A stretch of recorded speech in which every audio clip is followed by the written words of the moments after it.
So let's talk about 3 products that you need in your skincare routine if you have oily or acne prone skin.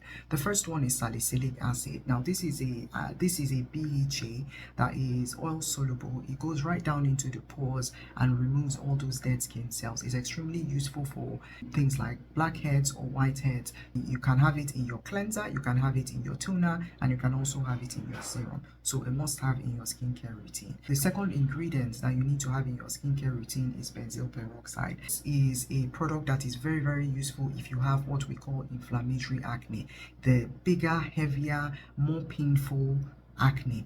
It's antibacterial, it's antimicrobial, so it's going to deal with the P. acne bacteria. Third ingredient you need to include in your skincare routine is retinol, specifically adapalene. That is a form of retinol that tends to work really well with acne. It usually comes in a lotion form and you can apply it over your face as part of your treatment. All right, so if you're someone that has oily and acne prone skin, one of these ingredients should be included in your skincare routine, either in your cleanser, in your toner, or as part of your serum, so that your skin is going to remain clear and blemish free.